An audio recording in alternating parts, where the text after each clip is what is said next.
ಆತ್ಮೀಯ ಬಂಧುಗಳೇ, ಮಹಾಭಾರತ ಉದ್ಯೋಗ ಪರ್ವ ಇದರಿಂದ ಕುಂತಿ ವಿದುಲೆಯ ಕಥೆಯನ್ನ ಹೇಳಿ ಪಾಂಡವರಿಗೆ ಸಂದೇಶವನ್ನ ಕೊಡೋದು, ಮತ್ತೆ ಶ್ರೀಕೃಷ್ಣ ಅವಳಿಂದ ವಿದಾಯವನ್ನ ಹೇಳಿ ಪಾಂಡವರ ಹತ್ರಕ್ಕೆ ಹೋಗೋದು, ಈ ವಿಷಯದ ಬಗ್ಗೆ ತಿಳ್ಕೊಳ್ತಾ ಇದ್ವಿ.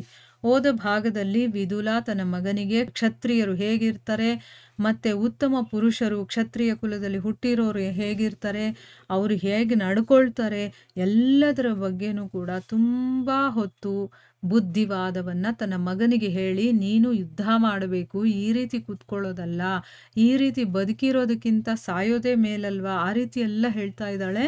ಮತ್ತೆ ತನ್ನ ಮಗ ಏನಾದರೂ ಈ ರೀತಿ ಶತ್ರುಗಳ ಹಿಂದೆ ಓಡಾಡೋದು ಅಥವಾ ಅವನಿಗೆ ಒಳ್ಳೆ ರೀತಿಯಲ್ಲಿ ಮಾತಾಡೋದು ಅದನ್ನೆಲ್ಲ ನೋಡಿದಾಗ ನನ್ನ ಮನಸ್ಸಿಗೆ ಶಾಂತಿ ಅನ್ನೋದು ಆಗೋದಿಲ್ಲ ಅಂತಂದ್ಬಿಟ್ಟು, ಆಮೇಲೆ ಒಬ್ಬ ಕ್ಷತ್ರಿಯನಾಗಿರೋನು ಯಾರ ಮುಂದೆನೂ ಅಂದರೆ ಶತ್ರುಗಳ ಮುಂದೆ ಅವನು ತಲೆ ಬಾಗೋದಿಲ್ಲ, ಅವನು ಮಹಾವೀರನ ಹಾಗೆ ಅವನು ಆ ಒಂದು ಯುದ್ಧದಲ್ಲಿ ಒಂದು ಮದಿಸಿದ ಆನೆ ಹೇಗೆ ಓಡಾಡುತ್ತೋ ಆ ರೀತಿ ಓಡಾಡ್ತಾನೆ. ಮತ್ತೆ ಧರ್ಮ ರಕ್ಷಣೆಗೋಸ್ಕರ ಅವನು ಬ್ರಾಹ್ಮಣರ ಮುಂದೆ ಮಾತ್ರ ತಲೆ ಬಾಗ್ತಾನೆ ಅಂತಂದ್ಬಿಟ್ಟು ಹೇಳ್ತಾಳೆ.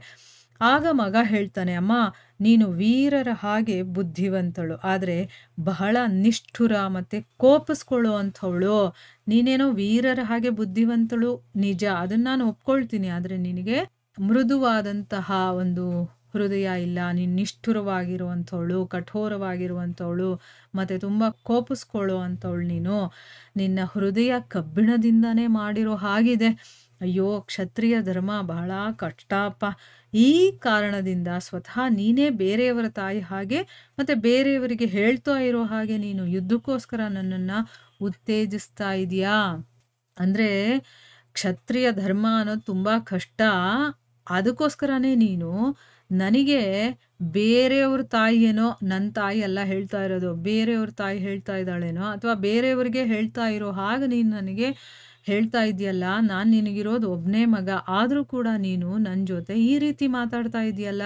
ನೀನು ನನ್ನನ್ನೇ ನೋಡೋದಿಲ್ಲ ಅಂತಂದಮೇಲೆ ಈ ಪೃಥ್ವಿ, ಈ ಆಭರಣಗಳು, ಭೋಗ, ಈ ಜೀವನದಿಂದ ನಿನಗೇನು ಸುಖ ಸಿಗುತ್ತೆ. ಮತ್ತು ನಿನ್ನ ಅತ್ಯಂತ ಪ್ರೀತಿಯ ಮಗನಾದಂತಹ ನಾನಂತೂ ಈಗ ಯುದ್ಧಕ್ಕೇನಾದರೂ ಹೋದರೆ ಆ ಯುದ್ಧದಲ್ಲಿ ನನ್ನ ಕೆಲಸ ಮುಗೀತು. ಅಂದರೆ ನಾನೇನಾದರೂ ಸತ್ತೋದೆ ಅಂತಂದರೆ ನಿನಗಿದೆಲ್ಲ ಇದ್ದು ಏನು ಪ್ರಯೋಜನ, ನನ್ನನ್ನೇ ಯುದ್ಧಕ್ಕೆ ಕಳಿಸ್ತಾ ಇದೆಯಲ್ಲ.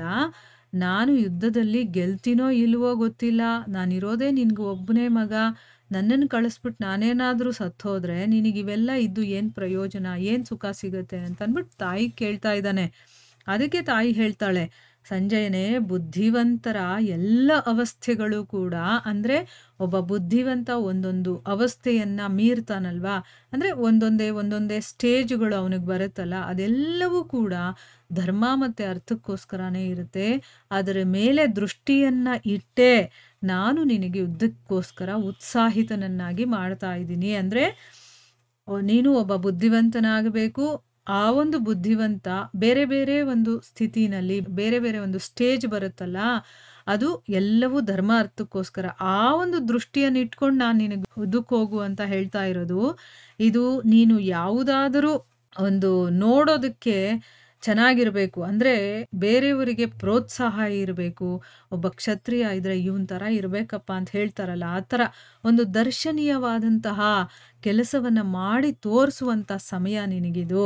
ಒಂದು ವೇಳೆ ನೀನೇನಾದರೂ ಈ ಒಂದು ಸಮಯದಲ್ಲಿ ಪರಾಕ್ರಮವನ್ನು ತೋರಿಸಲಿಲ್ಲ ಅಂತಂದರೆ, ಮತ್ತು ನಿನ್ನ ಶರೀರ ಅಥವಾ ಶತ್ರುವಿನ ಬಗ್ಗೆ ಸರಿಯಾಗಿ ಕೆಲಸ ಮಾಡಲಿಲ್ಲ ಅಂತಂದರೆ ನಿನಗೆ ಬಹಳ ದೊಡ್ಡ ತಿರಸ್ಕಾರನೇ ಆಗುತ್ತೆ. ಅಂದರೆ ನಿನ್ನ ಒಂದು ಕೆಪಾಸಿಟಿ ಅಂತ ಹೇಳ್ತೀವಲ್ವ, ಅದನ್ನು ತೋರಿಸುವಂಥದ್ದು, ನಿನ್ನ ಯೋಗ್ಯತೆ ಏನಿದೆ ಅಥವಾ ನಿನ್ನ ಕೈಯಲ್ಲಿ ಏನಾಗುತ್ತೆ ಅನ್ನೋದನ್ನು ತೋರಿಸುವಂಥ ಒಂದು ಕಾಲ ಇದು. ಈಗ ಏನಾದರೂ ನೀನು ಸುಮ್ಮನೆ ಇದ್ಬಿಟ್ಟೆ ಅಂತಂದರೆ ನಿನಗೆ ದೊಡ್ಡ ತಿರಸ್ಕಾರ, ಅಂದರೆ ಎಲ್ಲರೂ ನಿನ್ನನ್ನು ನೆಗ್ಲೆಕ್ಟ್ ಮಾಡ್ತಾರೆ.